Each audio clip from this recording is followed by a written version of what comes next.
dapat Anda saksikan di belakang saya, ini prosesinya sedang berlangsung. Jadi pada malam hari ini ada dua kubu. Dari sebelah selatan itu merupakan kubu dari kiai, rombongan para kiai, sementara dari arah utara di belakang saya, tepat di belakang saya, ini merupakan rombongan pusaka yang nanti akan dipertemukan di gerbang Masjid Jami yang ada di sebelah selatan saya. Dan nanti selanjutnya akan dilakukan prosesi untuk prosesi pemandian Kiai Golok pada malam hari ini.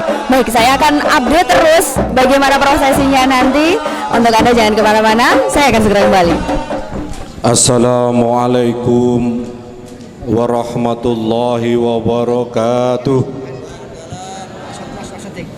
A'udzu billahi minasyaitonir rajim. Bismillahirrahmanirrahim. Alhamdulillahi rabbil alamin wa bihi nasta'inu ala umurid dunya waddin wa ala alihi wa sahbihi ajma'in. Allahumma salli ala sayyidina Muhammad abdika wa nabiyyika wa rasulika nabiyil ummiyyi wa ala alihi wa sahbihi wa sallim tasliman biqadri adhamati dzalika fi kulli waqtin wahin. La haula wa la quwwata illa billahil aliyyil azim. Amma ba'du. Al-Mukarram, para kiai, para ulama, para masyayikh, dumateng panjenenganipun Bapak Bupati Tulungagung, Bapak Ketua DPRD Tulungagung, Bapak Supriyono, jajaran Forpimda Tulungagung, dan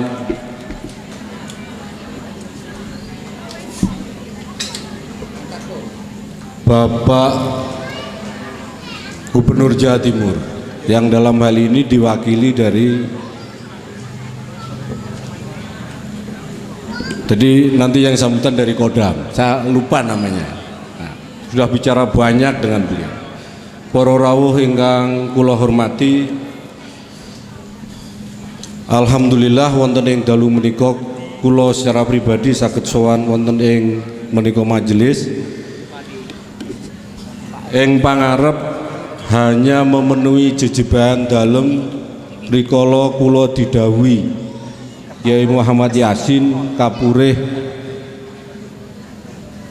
maos sejarah singkat Al-Maghfurullah Kiai Ageng Raden Hasan Mimbar.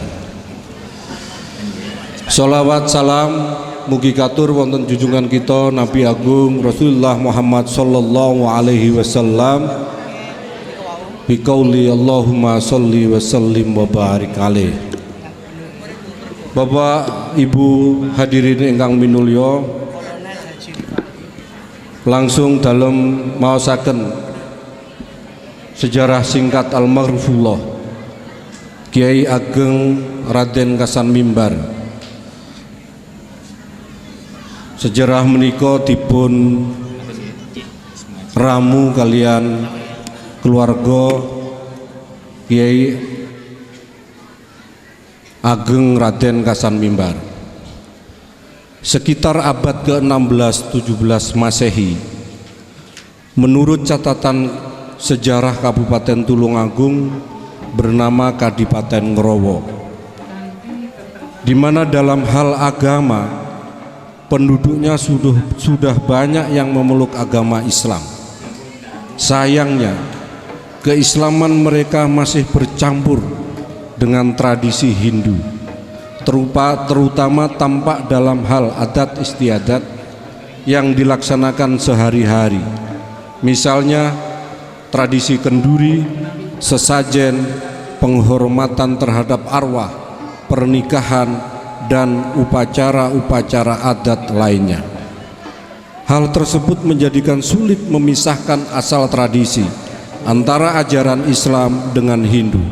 Oleh karena itu, para ulama dalam menyebarkan Islam membutuhkan waktu yang cukup lama dan kesabaran, keuletan, serta kreativitas dalam menciptakan tradisi baru.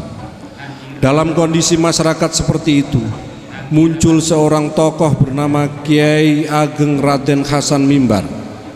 Kiai Ageng Raden Hasan Mimbar merupakan putra dari Kiai Ageng Derpoyudo. Kiai Ageng Derpoyudo merupakan putra dari Kiai Ageng Wiroyudo. Kiai Ageng Wiroyudo merupakan putra dari Raden Tumenggung Suntoyudo kedua. Raden Tumenggung Suntoyudo kedua merupakan putra dari Raden Tumenggung Suntoyudo ke-1. Raden Tumenggung Suntoyudo ke-1 merupakan putra dari Raden Mas Ayu Sigit. Raden Mas Ayu Sigit merupakan putra dari Kanjeng Ratu Mas Sekar. Kanjeng Ratu Mas Sekar merupakan putra dari Sampean Dalem Engkang Sinuhun Kanjeng Susunan Hadi Prabu Hanyokrowati ing Mataram Raja kedua. Sampean Dalem Engkang Sinuhun Kanjeng Susunan Hadi Prabu Hanyokrowati ing Mataram Raja kedua merupakan putra dari Panembahan Senopati alias Danang Sutawijaya alias Raden Ngabi Loring Pasar Raja kedua Kerajaan Mataram. Kiai Ageng Raden Hasan Mimbar yang mendapat tugas dari Adipati Ngrowo ke-1 Kiai Ngabei Mangundirono atas nama Kerajaan Mataram untuk menegakkan syariat Islam di Kadipaten Ngrowo. Beliau ditunjuk untuk menyampaikan agama Islam di Kadipaten Ngrowo oleh Ratu Mataram yaitu Pakubuwono II. Tugas tersebut dibuktikan dengan surat layang kekancingan tertanggal Ahad 16 Rabiul Akhir tahun 1652 Jawa atau jika dikonversi ke tahun Masehi menjadi 16 Rabiul Akhir 1727 Masehi. Kekancingan tersebut berbunyi, Asesalih ingsun ing sira Dimas Hasan Mimbar ing angetrepaken hukum nikah ing wong wadon kang duwe wali lan kang ora duwe wali, lan ing talak lan ing fanas fasah lan ing dihar lan ing lian lan ing ila lan ing noto lan ing nikah lan ing akidah lan ing rujuk lan ing kulu lan ing ngiwat lan ing ngakawin lan ing seterusnya lan ing kene lan ing zakat lan ing fitrah lan ing waris lan ing tazir kang metu sangka perkara kang wus kasebut ngarep iku mau kabeh amat terpake hukum ing wong kang ana ing bumi desa kang padha kerah ing adikku Mas Hasan Mimbar kabeh. Sehingga Kiai Ageng Raden Hasan Mimbar diberi hadiah berupa tanah perdikan Majan dan diberi wewenang atas pemerintahan perdikan Majan, yakni mengadakan pernikahan sendiri, memegang hukum waris, memegang pemerintahan atas hukum dan melaksanakan ajaran agama Islam. Setelah Kiai Ageng Raden Hasan Mimbar wafat, kepemimpinan perdikan Majan dilanjutkan oleh keturunannya secara turun-temurun.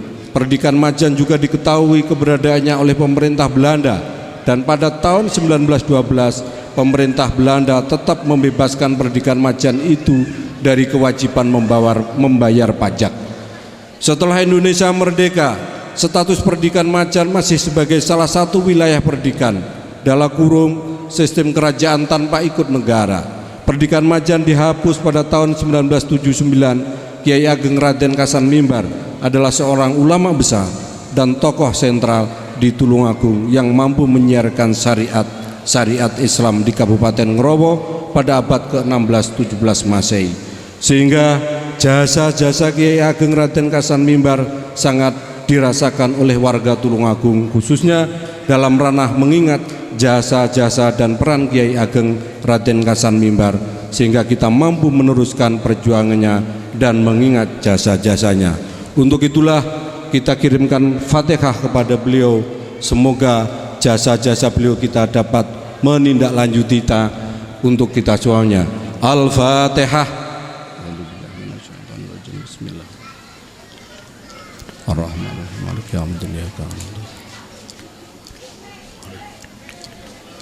Matur nuwun, wallahul muwaffiq ila aqwamit thoriq. Assalamualaikum warahmatullahi wabarakatuh.